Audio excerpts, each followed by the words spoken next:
Okay, so this is going to be part 2 of me ranking the Improbable Meet Cute books.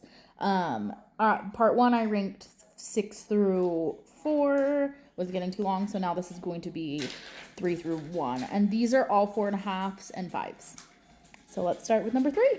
Number 3 was, the third favorite was Death to Valentine's Day by Catherine Cowles. This one was one of 2 books that actually have any sort of spice in them. The other 4 have no spice in them. But this one was the mystery one.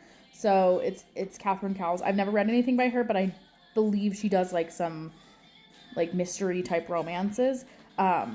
This one was really fun. The only thing that docked at half a point was there was a lot of side characters that were introduced really fast, and I was a little confused for like a hot minute. I was like thinking that his best friend was actually his brother. But it was really cute, and I really liked it. And I loved.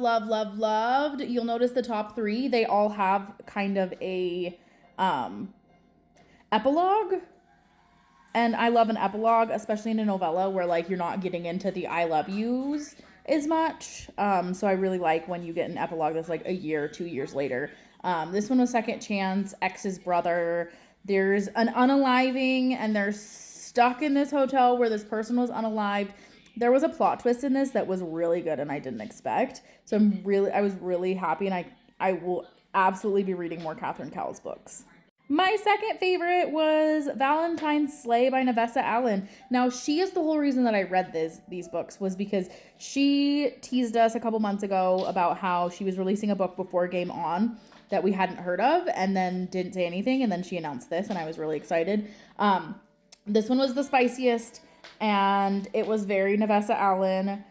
Very dark rom-com. You know, she's buried alive, and he's a gravedigger who rescues her, and then they go on a revenge mission. This was a 5 out of 5. I thought for sure this would be my favorite, and especially because it was the spiciest, and I love me some spice.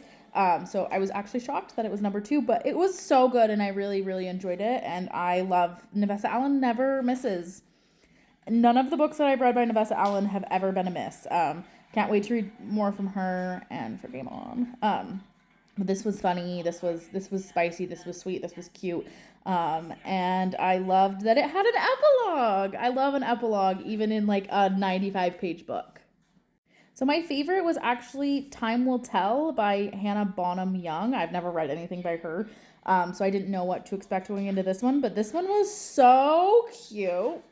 So the FMC is a history teacher, so she loves history, and after her grandma passes away, she gets a letter from her grandma, and her grandma's like, so I'm a lesbian, and my lover and I buried this time capsule when we broke up. She has the key, I'm the one that buried it, and so she sends an email to like the grandson of her grandma's ex-girlfriend, and they have this back and forth email conversation with so much flirting, so much banter. Like, it's so fun.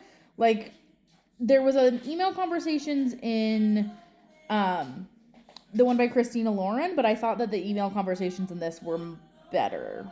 Not to compare the books, but this one was my favorite because I loved the email conversations. I loved the way that they're falling in love before they're meeting each other, and then they meet each other because she goes to England because he lives in England. She lives in Canada. She goes to England to meet him, and like she goes to England to meet him, and like then it's just very cute. And their epilogue was like not fully an epilogue. It was just like, because the book starts Valentine's Day 2025, and then it's like Valentine's Day 2026. His brother-in-law posts an article about, you know, like this time capsule making them fall in love, and like you get to see them a year from now, and it was such a cute, fun time. And I've never read anything by this author, so I didn't know what to expect.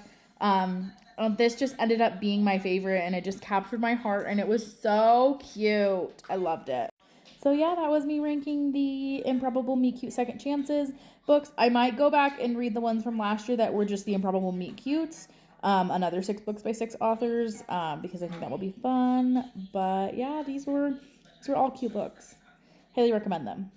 And if you get them on Kindle, you can also get the audiobook comes with it. So like you don't have to pay like for the audiobook, which is great.